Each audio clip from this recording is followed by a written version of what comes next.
Hello and welcome to Out of the Fog. I'm Karen Hager.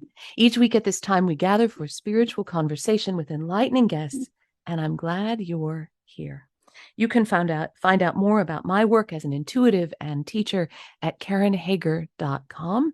And if you are on Instagram, find me where I'm Fog City Psychic for more Out of the Fog content, jigsaw puzzle mania, and of course, photos of Maisie the puppy and some yarn usually thrown in. Now then, tokens and secret doorways, pearls of wisdom fall at our feet on our life's journey all the time, a shower of synchronicities.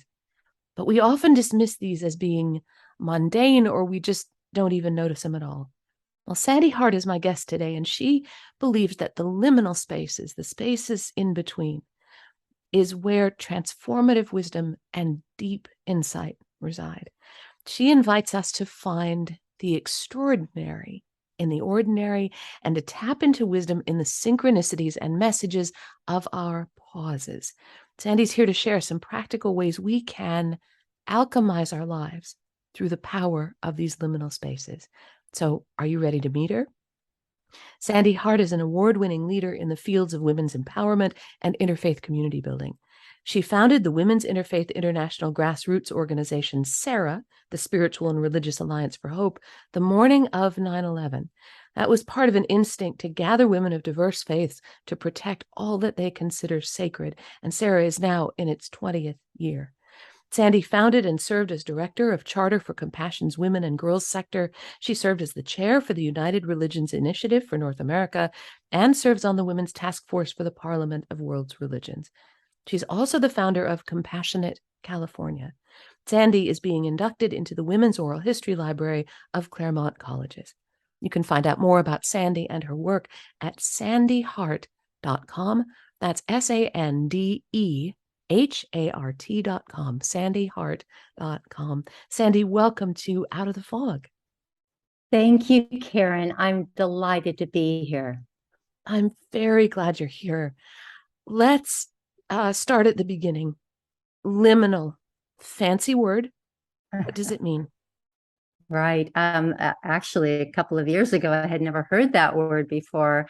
I learned it to mean threshold, and it's the space between here and there. Architects actually use this word liberally to describe hallways or staircases, or in public spaces, the space that we exist in together. And it's not so much the space, but it's what we do in that space that makes it liminal. It's a word that is going to become a part of our lexicon. So I suggest that we all get used to hearing it. And it's a clunky word to say, but you say it a few times and it rolls right off your tongue. Liminal. What is changing that will bring the word liminal to our greater awareness? Oh, what a great question, Karen. I think what's happening right now on a global scale is a heightened sense of awareness. Quantum scientists are exploring this time as the second quantum revolution, where I would say, because for me to grok this really, because I'm not a scientist, but for me to really understand what that means is to understand that our minds are catching up to our spirituality. So I think we're getting more expansive in our thinking. I think the crisis that is happening all around us, this a crisis on all fronts, right? We don't have to go there, but we know that whether it's the environment or a political system or healthcare, however you're feeling the impact, all systems are really challenged right now in a dramatic way, and that's giving rise to the need to be more aware of what's going on around us. And so I would have to say it's part of our expansive thinking on that level. And I think also the fact that so many ears are perking when they're hearing this word, that's a sign. That's a sign that it's time to get to know what it means to slow down to the speed of awe and wonder, about those mundane spaces that you so beautifully articulated in the introduction. It's interesting. There's a contrast there, right? There's that call, and I agree with that, and I know others have spoken of this time as a kind of a cultural shift, a big wave moving through that opens us up, that offers us an opportunity to go deeper, to feel more, to open up, to allow more. And on the opposite end of that, though, is division and narrowness and rigidity. How can tuning into that liminal space, being aware of that in between, help shift us out of that reactivity that so often happens when there's a big call to do anything? I think another great question, Karen. This is an opportunity for us to recognize our agency in that time. Recognize that we have got power over what happens in that space. You know, liminal is the space typically understood between crisis and action, dilemma and choice, right? And it's really good to kind of get our arms around it by understanding that way of knowing liminal, and to pull up some of the skills that we've got. We have time in that space. You know, it's amazing how time expands when you are willing to take the time. And then you see how much time there is, really. And really put into action that a practice of awareness, perhaps reverent listening. I ascribe 12 skills as suggestive tools to really apply in a cohesive way. But whatever skills or practices or methodologies that work for you, now that it's time to really put them to practice so they become a part of who we are. So when we find ourselves in that liminal space, they are part of our operating system. And I think that one of the biggest things that gets revealed, and I would like to come back to that, but to answer your question, one of the big things that gets revealed in that space is questioning assumptions. For me, that's been a big thing. It's like, really, do I really have to respond this way? Is this really what this means? Did this person really betray me? Or, wow, did I just dodge a bullet? If anybody has ever, had heartbreak that really turned out to be, something that turned out much better than it would have been if had you stayed in that relationship or accepted that position or whatever it was at the time that broke your heart or really hurt you, and look back and go, oh, if that happened, these things wouldn't have happened, and I wouldn't be more in my bliss or in direct alignment with my soul's calling. So that space gives us that agency. Do you think of liminal space as shared space as well as individual space? I'm thinking of going to, I was at Canterbury Cathedral and seeing the steps, a place where the steps had been worn smooth over centuries and centuries and centuries of people going up and down those steps. And so there's my private awareness of the liminal space, how I bring my attention to that. But do you feel there's also a sense of that, how we share the liminal space, even though all of us are thinking and feeling different things as we go up and down the stairs? Oh, I'm getting full body with this one. This reminds me of enlightened service. Enlightened service means when you are showing up in the world, whatever you're doing so in a way that is in service to everyone. What I do for you, I do for myself, and what I do for myself, I do for you. And when you operate at that place and you slow down in that liminal space to recognize your choice in the matter of how you behave or how you respond or how you vote or what you purchase with your dollars or whatever you do, recognize that we are all in a shared space. Whatever I do impacts you. So I'm going to do my level best to show up in a way that's an enlightened service. It's the most selfish thing I could do for myself and for you. And your enlightened service may inspire enlightened service in me, which may inspire it in someone else, right? It starts a cycle. I have to trust it will, right? I have to just trust and know at that level that it will. Trust is one of those skills too. I suggest we practice. There's actually a really great book called The Trust Frequency, 10 Assumptions for a New Paradigm. Let's start assuming different things, one of which is that that we are on this planet to serve our own personal needs, you know, which might be kind of running in the background when we think about the things we do or what we want or what we purchase or, again, how we vote or whatever you do. So yeah, I would say that enlightened service is just dropped on me when you asked that question about shared space. Architects, there's a great article in my book. I actually mention it in the book by the professor of architecture at Virginia Tech, actually.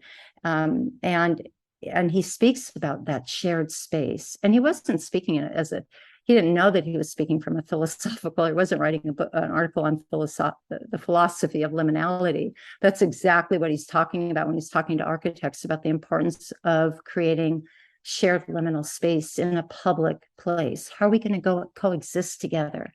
How are we going to move together? How are we going to look at one another if I'm sitting on this bench here and you're sitting on that bench over there? Are we going to create community in that space? Or are we creating a more divisive community where we're turned from one another? I mean, that's where liminality gets really juicy when you're an architect. Wow. I'm wondering how we can start to notice what we're passing over. You were talking about how time slows down a bit in these liminal spaces. How can we tap into that to notice the things we just stroll by all the time or the synchronicities we miss?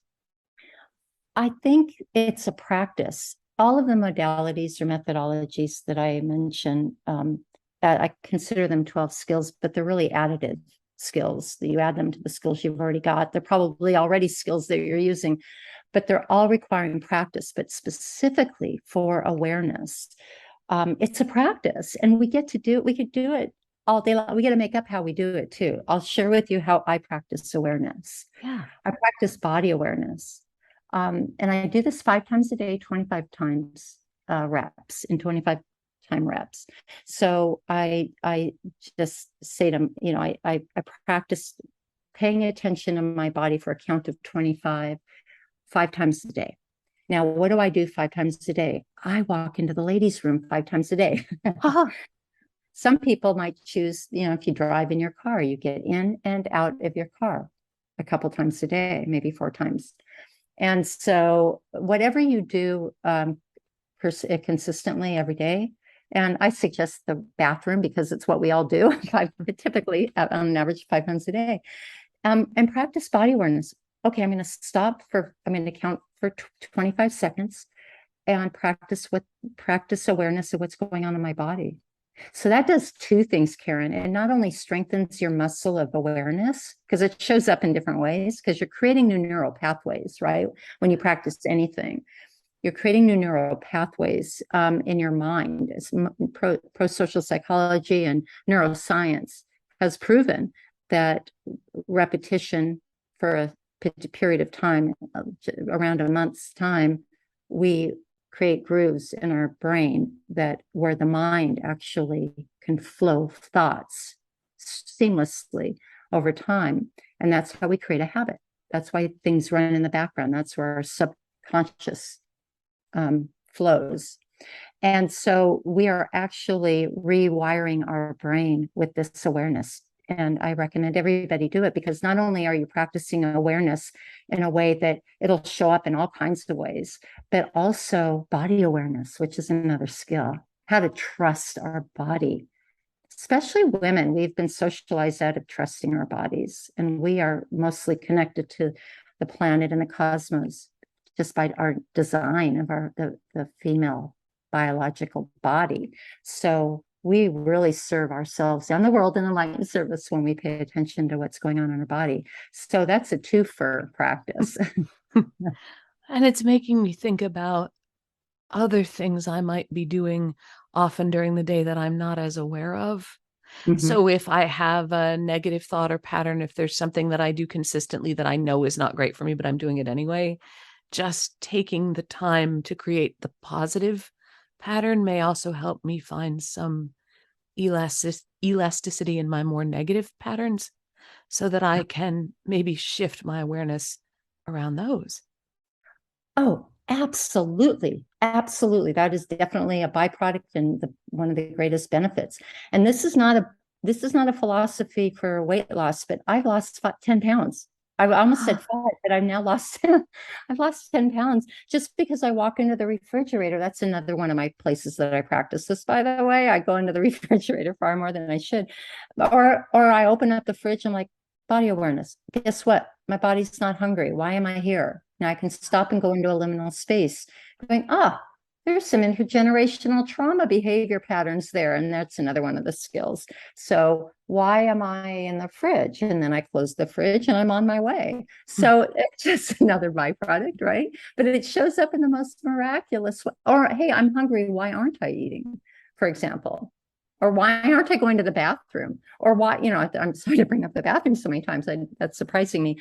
But, those things that we don't pay enough attention to our body to allow it to work in its natural way. And we are nature, right? So that's another byproduct of practicing awareness.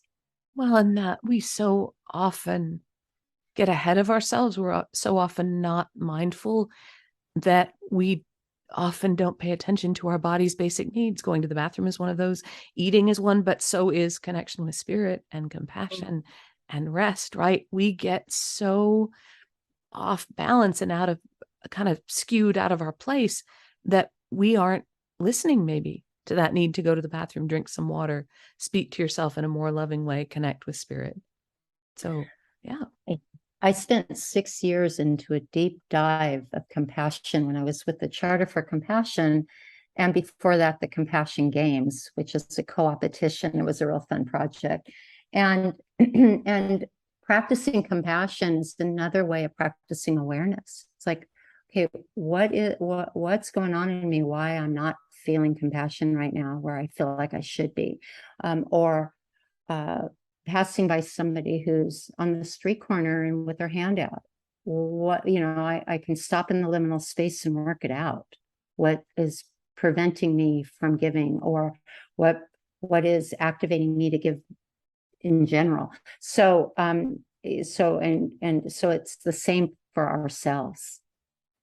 It's the same. That's why the book cover was so fascinating for me when I saw this piece of art. And I had to hold my breath till I turned blue before Catherine Skaggs allowed me to license that part of art for my book. And because it's this beautiful face with one eye open and one eye closed. No matter what you do, there's an inner and an outer. There we go back to enlightened self-interest or enlightened service. So it's it's keeping that duality in mind, no matter what you do, is really powerful. You are listening to Out of the Fog, and I'm talking with Sande Hart. Her new book is The Liminal Odyssey, The Alchemical Power of the Spaces in Between. And you can find out more about Sande and her work. You can see the cover of that book, I imagine, at sandehart.com. That's SANDEHART.com, sandehart.com. The book's called The Liminal Odyssey, and Odyssey to me feels a lot bigger than just me going up and down the stairs or crossing the threshold between spaces. What do you mean by liminal odyssey? Yeah, that was fun. When I was writing the book, I stepped back at some point because I set out to tell a single story about this wild experience that happened to me in 1982 at a no nukes rally in Southern California amongst 100,000 people. And I'd been urged to tell the story. And as I'm telling it, and more stories are starting to show up, and I'm like, okay, I've got to tell that story. And before I knew it, I had these 12 stories. And then I stepped back and I looked at it, and having studied Joseph Campbell and Carl Jung in the hero's journey, I thought, wow, this might really fit into the hero's journey as a pattern. And I thought, wow, you know what? As I started mapping what I was like experiencing and how the chapters were laying out, I'm like, well, this is so much more than a journey. It's an expansion on the hero's journey. And what's next in a journey? What's bigger than a journey? And I closed my eyes and I saw the vast universe of possibilities. And I imagined that I got that big spaceship, going through space into this wild new frontier. And we are, and I should say it, and in my mind, this spaceship, which is us, right, as humanity, we're going to this unknown place that is calling us, which is how I would describe this evolutionary growth spurt we are in right now. We don't know where we're going, but we know we're on our way. And we know, like you said, we talked on the very beginning of this show, that we're in this evolutionary growth place. We're expanding in all ways, and it's time for a new reality and society. And what does that look like? Well, we're creating it. So whether we turn left or right or up or down in this wild new vast frontier, we're creating that. And it's the culture that we ultimately have control over. And then I got and that's where the word Odyssey came from. And then doing so much work with S.A.R.A.H and with the Charter for Compassion and the Cities of Compassion movement and Compassionate California movement, I know a little bit about cultures. And I realized in that moment of this unknown place that's calling us, that we're all going there together, and getting the vision of everybody facing in the same direction, but standing in their own divine assignment, their own planetary gift and assignment that we're all each birthed with, and entrusted with, I should say, have the privilege of living, I should say, that culture is up to us. What culture we create when we get there is up to us. And culture is nothing more than a collective agreement of all of us on the planet. So, or all of us in our region, or that's what creates culture, is that collective agreement of how we're going to be together, generally speaking, on a critical mass. And I know I don't want to poison the water hole when I get there for everybody else. So I have that responsibility and that privilege to show up in that divine assignment. And that's what the Odyssey is about. The Odyssey that's where the philosophy of the Odyssey comes in, is how do we put these practices or your practices into practice so they become part of our operating system, and we show up in our fullness and the integrity of who we are, of that divine assignment. You talk in the book about Kairos time. And I wonder if, for listeners who aren't familiar with that concept, can you say a little bit about what that is and how it can be a lens, maybe a doorway, a gate through which we step into that liminal time? Yes, the Greeks mark time by Kairos time and Chronos time. And Chronos time is what our society is most familiar with, that 60 seconds in a minute and 60 minutes in an hour, and that's their chronological time. We know how long a year is, and we've got a goal. We're going to set it by December 31st, for example. That's Chronos time, when things are going to happen in Chronos time. Kairos time is in God's time, Spirit's time. Aristotle refers to it as the time in which the truth will be revealed. Ooh. Yeah. So for me, and I actually write about this in one story, it took me 30 years for that truth to be revealed. And to trust, here comes trust again. So to trust that whatever has happened to us happens for us. This is probably not the first time you've heard that expression, but trust that it's all part of our Odyssey, that it's all part of what we have to learn here.